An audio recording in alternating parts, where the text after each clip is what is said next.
SLBC టన్నెల్లో 15వ రోజు సహాయక చర్యలు నిరంతరాయంగా కొనసాగుతున్నాయి. 14వ కిలోమీటర్ వరకు చేరుకునేందుకు తప్పిపోయినటువంటి 8 మందిని గుర్తించేందుకు 14 రోజుల పాటు కూడా శ్రమించడం జరిగింది. అయినప్పటికీ ఇప్పటి వరకు ఆ 8 మందికి సంబంధించిన ఆచూకీ లభించలేదు. 15వ రోజు కూడా రెస్క్యూ పనులన్నీ కూడా కొనసాగుతున్నాయి. టీంల వారీగా రెస్క్యూ బృందాలన్నీ కూడా టన్నెల్ లోపలికి వెళ్తున్నారు. లోపల చిక్కుకున్న ఆ 8 మందిని గుర్తించేందుకు పూర్తిగా 15 రోజుల నుంచి కూడా శ్రమిస్తున్నటువంటి పరిస్థితి. రాత్రి వెళ్ళినటువంటి టీం బయటికి రావడం జరిగింది. మళ్ళీ ఇప్పుడు లోపలికి రెస్క్యూ చేసేందుకు మరొక టీం కూడా సిద్ధమైంది. లోపల ఆ 8 మందిని గుర్తించేందుకు అత్యాధునిక సాంకేతిక పరిజ్ఞానాన్ని కూడా ఉపయోగిస్తున్నారు. జిపిఆర్ రాడార్ని, ఆక్వా ఐలాండ్ కూడా ఉపయోగించేందుకు తీసుకొచ్చారు. ఎటువంటి టెక్నాలజీ అందుబాటులో ఉంటుందో ఆ టెక్నాలజీ అంతటిని కూడా ఉపయోగించి ఆ 8 మందిని గుర్తించాలి, బయటికి తీసుకురావాలనేటటువంటి లక్ష్యంతో ముందుకెళ్తున్నారు. ఇందులో భాగంగానే ఆర్మీ, నేవీ తో పాటు మిగతా ఇతర ఏజెన్సీలు దాదాపు 11 ఏజెన్సీలకు సంబంధించినటువంటి రెస్క్యూ బృందాలన్నీ కూడా పార్టిసిపేట్ చేస్తున్నటువంటి పరిస్థితి. లోపల ఏదైతే టీబీఎం మిషన్ 120 మీటర్ల పొడవు ఉన్నటువంటి టీబీఎం మిషన్ పూర్తిగా ధ్వంసమై పడిపోయినటువంటి నేపథ్యంలో ఆ టీబీఎం మిషన్ అంతా కూడా అడ్డంకిగా మారినటువంటి పరిస్థితి. సో లోపలికి వెళ్తున్న వారు, లోపల రెస్క్యూ చేస్తున్నటువంటి సిబ్బందికి సంబంధించి కూడా వారందరికీ బయట నుంచే లంచ్ ప్రొవైడ్ చేస్తున్నారు. చూస్తున్నాం విజువల్స్లో కూడా లోపల పనిచేసేటటువంటి సిబ్బందికి తీసుకెళ్తున్నటువంటి ఆహారానికి సంబంధించినటువంటి లంచ్ బాక్సులు, పేపర్ ప్లేట్స్ అన్ని కూడా చూస్తున్నాం. సో లోపల ఉన్నటువంటి టీం కొంతమంది బయటికి రాకుండా కూడా అక్కడే ఉంటూ అక్కడే పనులు చేస్తున్నటువంటి పరిస్థితి. అందులో భాగంగానే లోపల అవసరమైనటువంటి సామాగ్రిని కూడా తీసుకెళ్తున్నారు. లోకో ట్రైన్లో చూస్తున్నాం అక్కడ సిలిండర్స్ కావచ్చు, ఫుడ్ కావచ్చు, వాటన్నింటినీ కూడా తీసుకెళ్తున్నారు. రెస్క్యూ టీం అంతా కూడా వెళ్తున్నటువంటి దృశ్యాలు చూస్తున్నాం.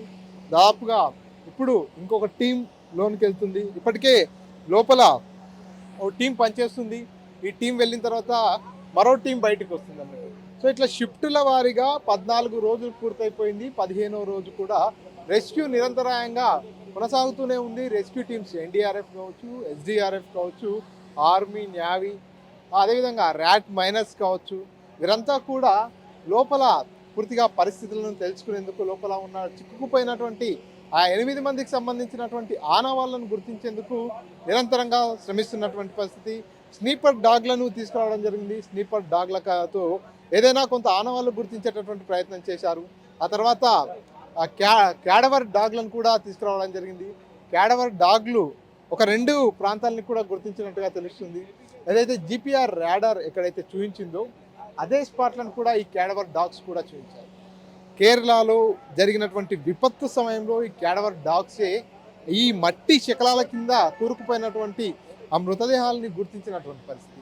సో ఇప్పుడు కూడా ఇక్కడంతా కూడా సహాయక చర్యలకు అడ్డంకిగా మట్టి, బురద, నీరు ఉంటున్నటువంటి నేపథ్యంలో అక్కడ చిక్కుకుపోయినటువంటి వారు ఎక్కడున్నారనేది గుర్తించాలంటే ఈ క్యాడవర్ డాగ్స్ ఆధారంగా వారిని కొంత గుర్తించేటటువంటి ఛాన్స్ ఉంటుంది. కాబట్టి క్యాడవర్ డాగ్స్ని కూడా తీసుకొచ్చారు. కానీ అక్కడ పెద్ద ఎత్తున మట్టి, బురద, నీరు వస్తున్నటువంటి నేపథ్యంలో అక్కడ నిర్వహించేటటువంటి పనులన్నిటికీ కూడా ఇబ్బందికరమైనటువంటి పరిస్థితులు తలెత్తుతున్నటువంటి పరిస్థితి. సో ఇక్కడ పనులను పర్యవేక్షించేందుకు కాసేపటి క్రితమే మంత్రి ఉత్తమ్ కుమార్ రెడ్డి కూడా రావడం జరిగింది. ఉత్తమ్ కుమార్ రెడ్డి, అదేవిధంగా స్థానిక ఎమ్మెల్యే వంశీకృష్ణ, జిల్లా కలెక్టర్, వీరంతా కూడా రెస్క్యూ టీంలకు సంబంధించినటువంటి ఉన్నతాధికారులతో రివ్యూ నిర్వహిస్తున్నారు. లోపల అసలు ఈ 14 రోజుల పాటు చేసినటువంటి పనులు ఎంతవరకు వచ్చాయి, ఇంకా ఎన్ని రోజుల పాటు కష్టపడాల్సి ఉంటుంది ఏంటనేటటువంటి విషయాలపై పూర్తిగా అంతా కూడా రెస్క్యూ నిర్వహిస్తున్న అధికారులతో చర్చిస్తున్నటువంటి పరిస్థితి చూస్తున్నాం. విజువల్స్లో ర్యాట్ మైనర్స్ టీం కూడా లోపలికి వెళ్లేందుకు సిద్ధమవుతుంది. ఆల్రెడీ వీరంతా కూడా 12 మంది టీం ఇక్కడికి వచ్చినటువంటి నేపథ్యంలో 12 మందిలో కొంతమంది లోపల ఉన్నారు, కొంతమంది బయట ఉన్నారు. ఇంకొంతమంది ర్యాట్ మైనర్స్ టీంని కూడా పిలిపిస్తున్నామని చెప్పుకొస్తున్నటువంటి పరిస్థితి.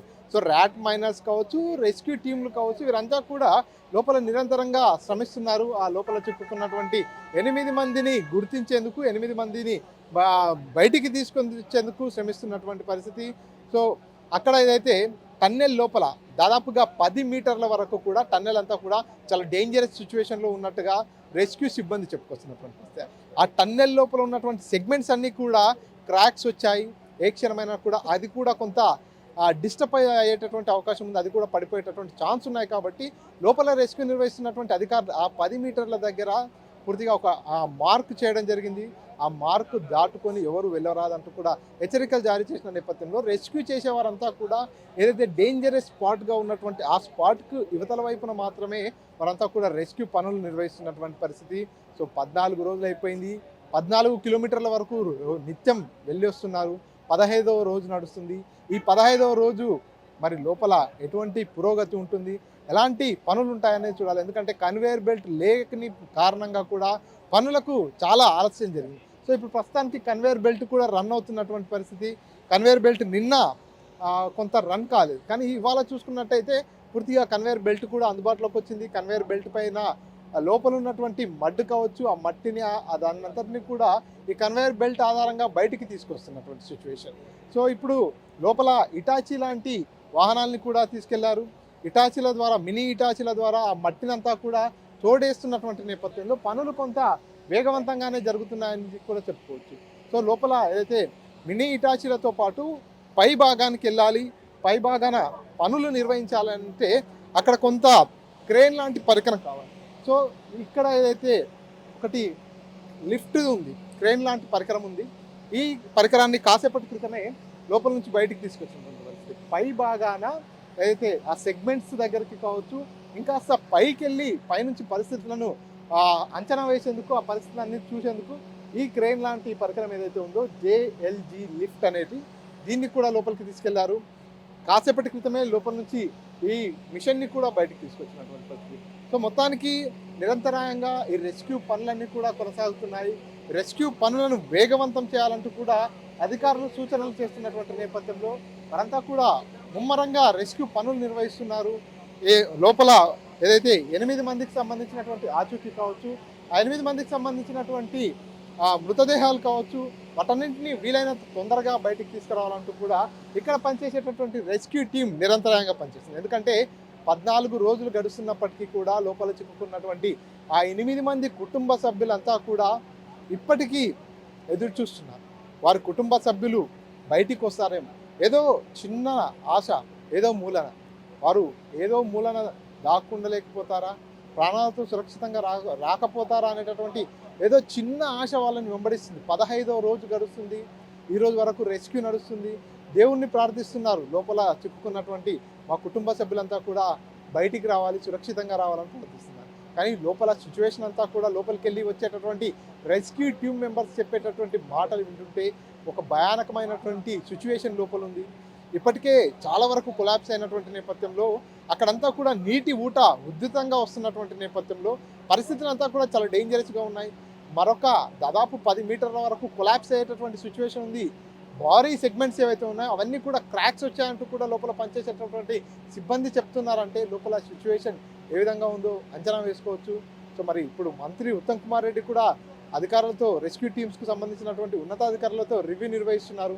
మరి ఉత్తమ్ కుమార్ రెడ్డి రివ్యూ అనంతరం మీడియాతో కూడా మాట్లాడినటువంటి సిచ్యువేషన్ ఉంది. కాబట్టి ఎటువంటి పరిస్థితులు ఉన్నాయి, ఇంకా రెస్క్యూ ఎన్ని రోజుల సమయం పట్టేటట్టు అవకాశం ఉంది, ఏ విధంగా ముందుకెళ్తారనేటటువంటి విషయాలన్నీ కూడా మంత్రి ఉత్తమ్ కుమార్ రెడ్డి మీడియాతో మాట్లాడతారు. సో చూస్తున్నాం మరొక టీం అంతా కూడా లోపలికి వెళ్తున్నటువంటి దృశ్యాలు చూస్తున్నాం. లోపల ఆల్రెడీ కొన్ని బృందాలంతా కూడా ఉన్నటువంటి నేపథ్యంలో వారికి కావాల్సినటువంటి ఆహారంతో పాటు నీరు, ఆహారం, కొన్ని ఎక్విప్మెంట్స్ కూడా తీసుకెళ్తున్నారు. ఇదే లోకో ట్రైన్లోనే ఏదైతే మరొక ఇటాచీ కూడా తీసుకెళ్తున్నారు. లోపల ఇప్పటికే ఒక 2 ఇటాచీలు నడుస్తున్నట్టుగా తెలుస్తుంది. సో మరొక ఇటాచీని కూడా తీసుకెళ్తున్నారు. సో ఈ భారీ ఇటాచీల కారణంగా అక్కడ ఉన్నటువంటి ఆ మట్టిని అంతా కూడా తోడేయడానికి కొంత సులువుగా అయిందంటూ కూడా లోపల పనిచేస్తున్నటువంటి సిబ్బంది చెప్పుకొస్తున్నటువంటి. కాబట్టి ఇటాచీలు వెళ్ళిన తర్వాత, కన్వేయర్ బెల్ట్ అందుబాటులోకి వచ్చిన తర్వాత పనులంతా కూడా కొంత వేగవంతమయ్యాయి. సో ఇటాచీల కారణంగా కొంత తవ్వకాలు కూడా ఈజీగా అవుతున్నాయి. కానీ అక్కడ ఏదైతే నీటి ఊట ఉచితంగా వస్తున్నటువంటి నేపథ్యంలో ఆ నీటి కారణంగానే ఇబ్బందికరమైనటువంటి వాతావరణం, ఇబ్బందికరమైనటువంటి పరిస్థితులు తలెత్తుతున్నాయంటూ కూడా చెప్తున్నటువంటి పరిస్థితి. సో చూస్తున్నాం కదా, మినీ ఇటాచీ మరొకటి కూడా లోపలికి వెళ్తుంది. లోపల ఆల్రెడీ 2 ఇటాచీలు పనిచేస్తున్నటువంటి నేపథ్యంలో మరొక ఇటాచీ కూడా లోపలికి తీసుకెళ్తున్నారు. 3 ఇటాచీలతో ఈ పనులన్నింటినీ కూడా వేగవంతం చేసేటటువంటి ప్రయత్నం చేస్తున్నటువంటి సిచ్యువేషన్ కూడా మనం చూస్తున్నాం. లోకో ట్రైన్ ఆధారంగానే లోపలికి సిబ్బందిని కావచ్చు, రెస్క్యూ టీంలను కావచ్చు, ఈ రకమైనటువంటి మిషనరీ కావచ్చు, వారికి లోపల ఆహారం కావచ్చు వీటన్నిటిని కూడా ఈ లోకో ట్రైన్ ఆధారంగానే తీసుకెళ్తున్నారు. లోకో ట్రైన్కు సంబంధించినటువంటి ట్రాక్ అంతా కూడా 13 కిలోమీటర్ల పై చిలుకుంటుంది. సో అక్కడ దాకా వెళ్ళిన తర్వాత వీరంతా కూడా నడక మార్గంగానే లోపలికి వెళ్తున్నారు. అక్కడంతా కూడా పనులు చేస్తున్నారు. సో 15వ రోజు ఏ రకంగా పనులు కొనసాగుతున్నాయి, ఈ రోజు పనుల్లో ఎటువంటి పురోగతి ఉంది అనేది మంత్రి ఉత్తమ్ కుమార్ రెడ్డి మాట్లాడుతున్నటువంటి పరిస్థితి. ఉత్తమ్ కుమార్ రెడ్డి మీడియాతో మాట్లాడితే కానీ ఈ రోజుల్లో ఇన్ని 14 రోజుల్లో జరిగినటువంటి పని ఎంత, ఇంకా ఎన్ని రోజుల పాటు శ్రమించాల్సినటువంటి అవసరం ఉందనేది అంతా కూడా తెలియటటువంటి అవకాశం ఉంటుంది. ఇది ఇక్కడ లేటెస్ట్ అప్డేట్. కెమెరా పర్సన్ నర్సింగ్-రెడ్డితో మణికంఠ, ఆర్టీవీ, SLBC టన్నెల్ నుంచి. మరిన్ని వీడియోస్ కోసం ఛానల్ ని సబ్స్క్రైబ్ చేయండి. లేటెస్ట్ అప్డేట్స్ కోసం వాట్సాప్ ఛానల్ ని ఫాలో అవ్వండి. ఆ లింక్ డిస్క్రిప్షన్ లో ఉంది.